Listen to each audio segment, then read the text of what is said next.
They thought the world was endless. They thought the sky itself could not be changed by human hands. Then entire cities vanished.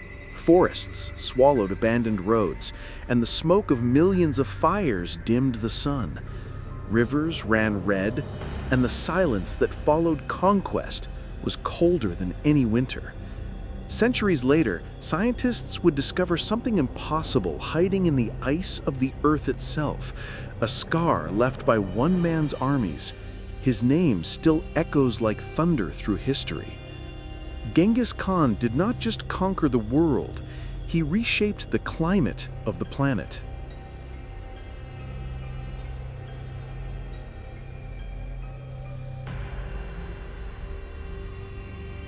At the dawn of the 13th century, the world of the Eurasian steppe was harsh, wide, and unforgiving.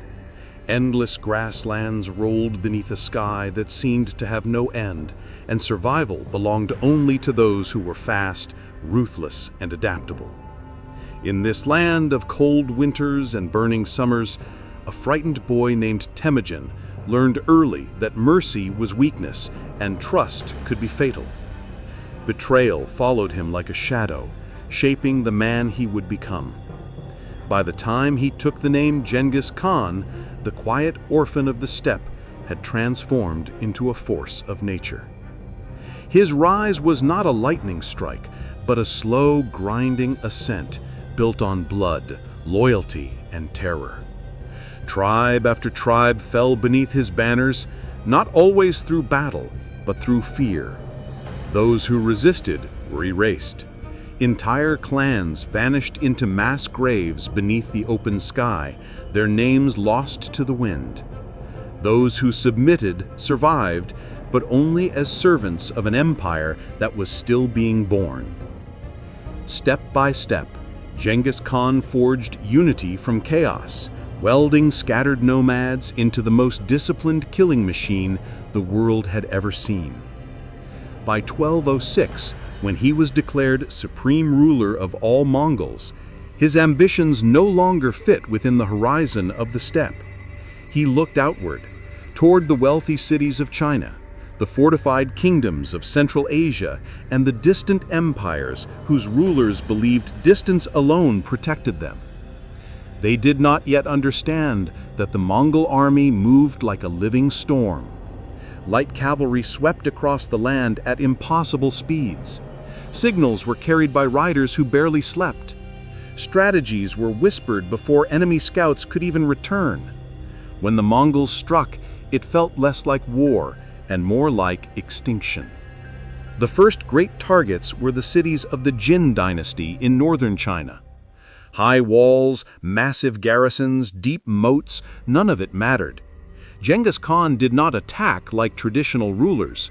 He surrounded, starved, deceived, and broke morale long before assaulting stone with steel. When cities finally fell, mercy was rare. Chroniclers spoke of streets clogged with bodies, of rivers choked with the dead, of survivors driven into the desert to die beneath the sun. Each conquest sent a message far beyond the borders of the fallen. Resistance meant annihilation. Yet nothing revealed the true scale of what was coming, like the invasion of the Khwarezmian Empire. Stretching from Persia to the heart of Central Asia, it was one of the great powers of the age. Its cities glittered with wealth, its markets overflowed with silk and gold, and its rulers believed themselves untouchable. Then one single act of arrogance sealed its fate. When Mongol envoys were murdered by a provincial governor, Genghis Khan answered not with diplomacy, but with a war so vast it would shatter the region forever. The Mongol armies split into multiple unstoppable columns, pouring across deserts, rivers, and mountain passes thought to be impassable. One by one, the great cities of Central Asia fell. Bukhara burned, Samarkand drowned in blood. Merv, Nishapur, Urgench, names that once stood for civilization became synonyms for death. Contemporary witnesses struggled to describe what they saw. They spoke of pyramids of skulls, of fields turned white with bone, of air so thick with smoke and ash that the sun disappeared at midday. It was not conquest alone. It was methodical erasure. Artisans were spared and enslaved, priests sometimes spared for knowledge, but the mass of the population, farmers, merchants, children, were often cut down without distinction. Entire irrigation systems were destroyed. Fields went untended. Trade routes collapsed into silence. The Mongol war machine moved on, leaving behind vast zones of depopulated land where once millions had lived. And still, the empire expanded. From China to Eastern Europe, from Siberia to the Middle East, wave after wave of Mongol campaigns carved a scar through the heart of the Old World. Kingdoms fell in months that had taken centuries to build. Armies vanished as if swallowed by the earth itself. The speed and scale of destruction had no precedent. Even the most brutal empires of the past had never moved so fast nor killed so completely across such enormous distances. To the soldiers who rode beneath Genghis Khan's banner, it was destiny. To their victims, it was the end of the world. But the most astonishing consequence of this carnage was something no one at the time could possibly see. Hidden beneath the smoke, beneath the ruins, beneath the abandoned fields and forests slowly reclaiming empty cities, the planet itself was beginning to change. Not by fire alone, not by steel, but by the sudden absence of human life across entire continents. As the Mongol armies advanced westward, the map of the known world began to fracture under their hooves. In Persia, entire valleys that had once fed thriving cities were transformed into graveyards. Ancient dams were smashed, canals shattered, and farmland that had taken generations to cultivate was left to crack beneath the sun. Where farmers once traced irrigation lines with careful hands, there now stretched only dust, bones, and silence. The destruction was not temporary, it was permanent. The land itself had been unmade. Nishapur fell in a single day. After the death of a Mongol general during the siege, Genghis Khan ordered absolute vengeance. According to surviving accounts, every living being within the city walls was executed. Men, women, children, animals. Even the dogs were slain. Heads were sorted into separate towers, one for men, one for women, one for children. When the killing finally ended, no heartbeat remained. The city did not merely fall. It vanished from the living world. Merv followed, one of the greatest cities of Central Asia. For days, its people had believed the Mongols might show mercy after surrender. Instead, nearly the entire population was marched outside the walls and slaughtered in waves. Tens of thousands died beneath the open sky as soldiers worked methodically from dawn until dark.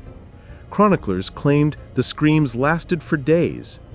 When silence finally settled over the ruins, vultures filled the air so thickly that the sun itself disappeared behind their wings.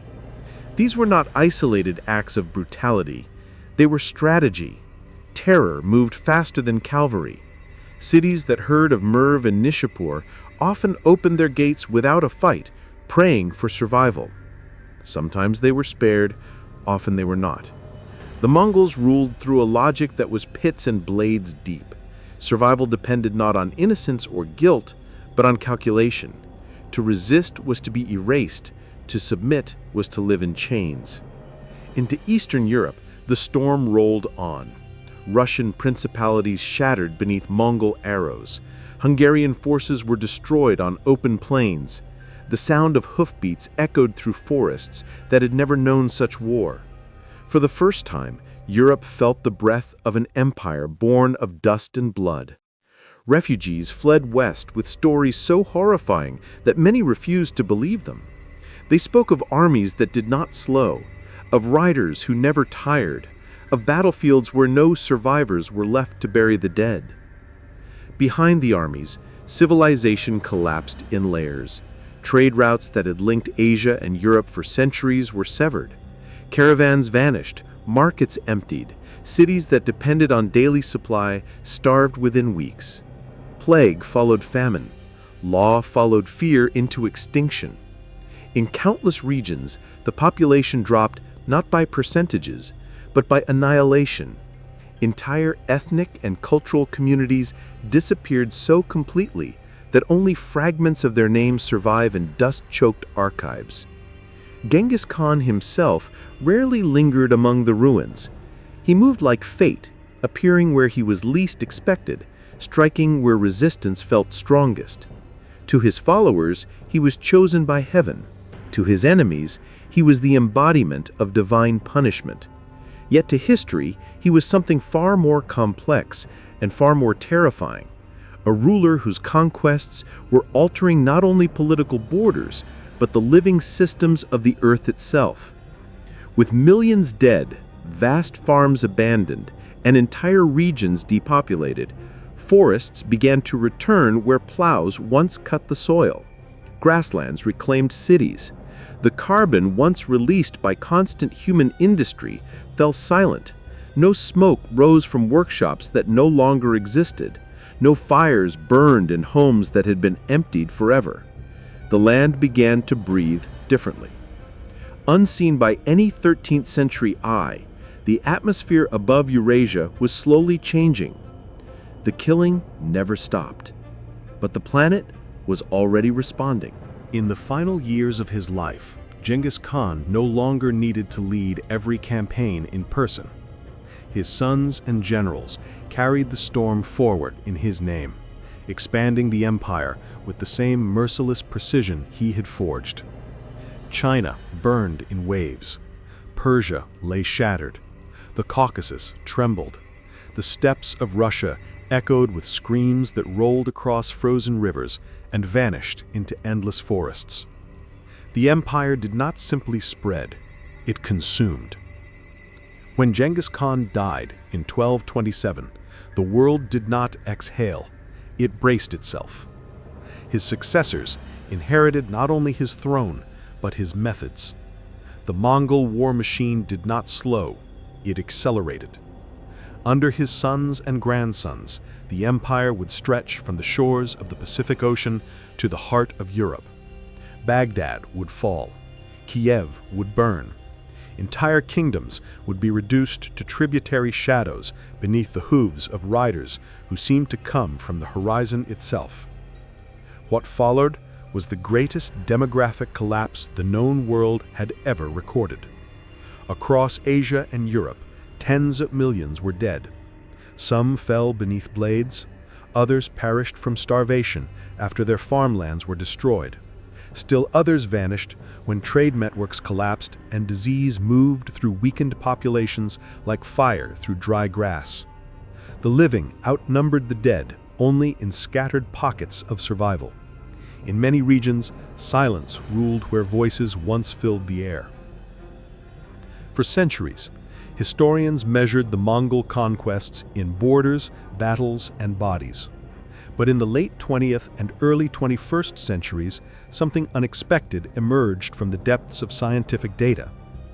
Ice cores drilled from Greenland and Antarctica revealed subtle changes in atmospheric carbon levels beginning in the 13th century. The shift was small, almost invisible, yet it aligned eerily with the timeline of the Mongol expansion. Researchers began to ask a forbidden question. Could mass death on a continental scale leave an imprint on the climate itself? The explanation was as brutal as it was simple. When humans died by the millions, the land they once worked did not remain empty. Forests grew back, grasslands expanded. Trees drank in enormous quantities of carbon dioxide from the air.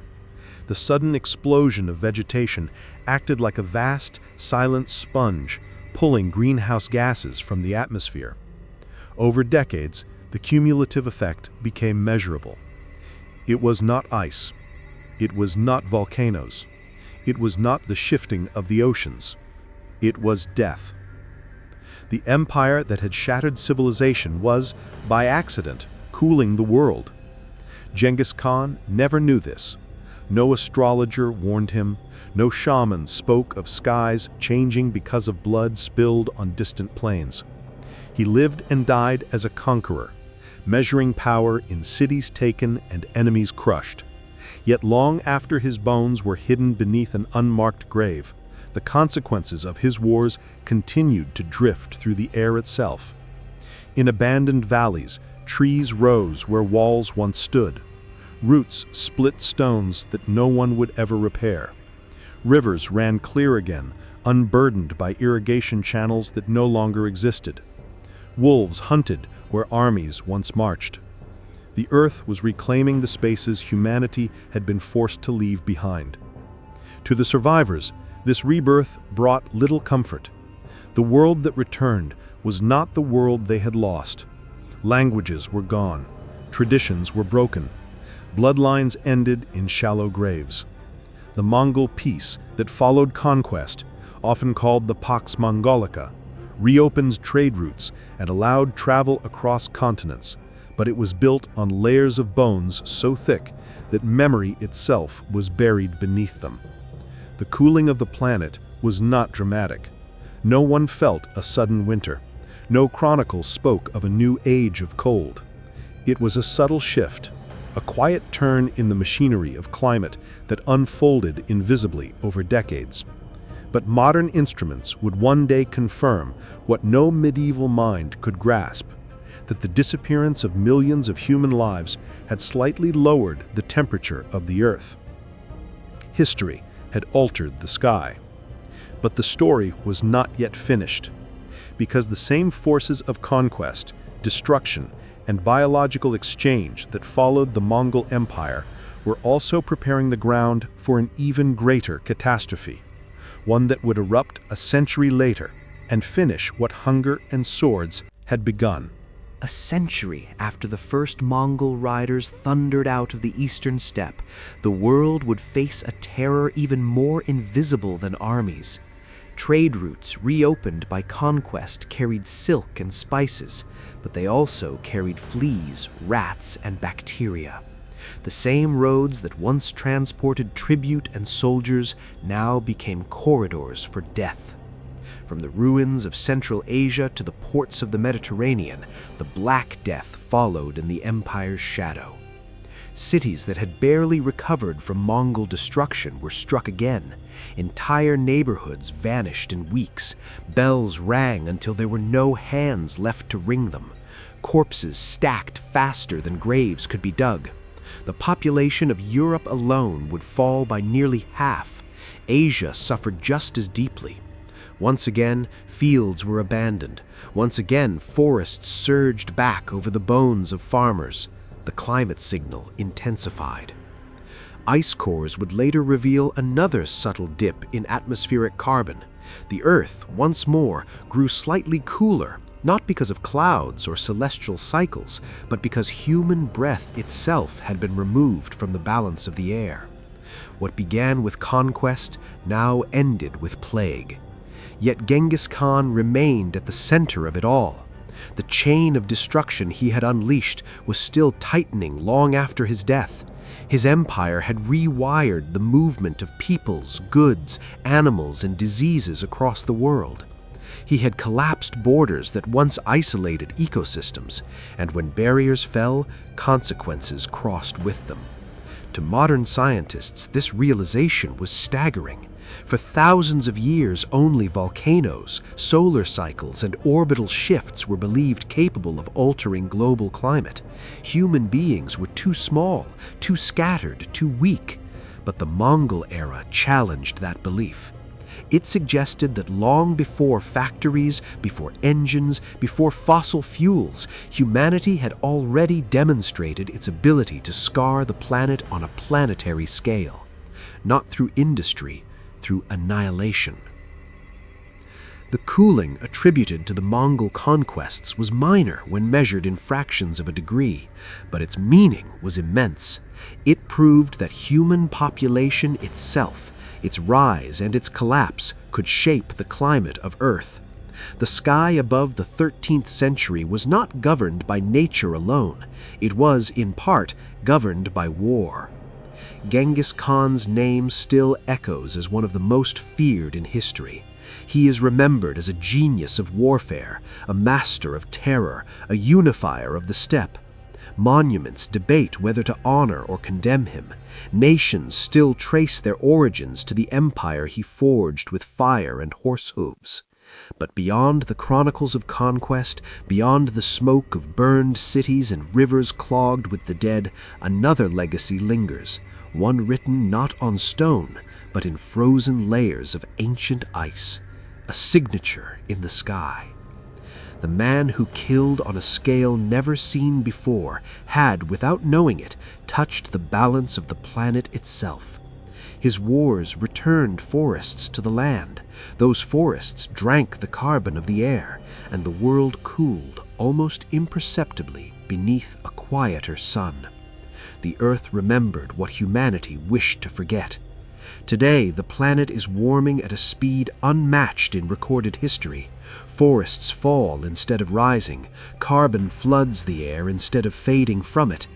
Yet buried deep beneath the polar ice lies proof of a forgotten truth, that long before smokestacks and engines, humans had already shown they could change the climate. Once through death, now through fire. Genghis Khan never wanted to cool the world. He wanted to own it. But history does not care for intention. It records only consequences. And sometimes the greatest consequence of all is one no one alive at the time could ever see.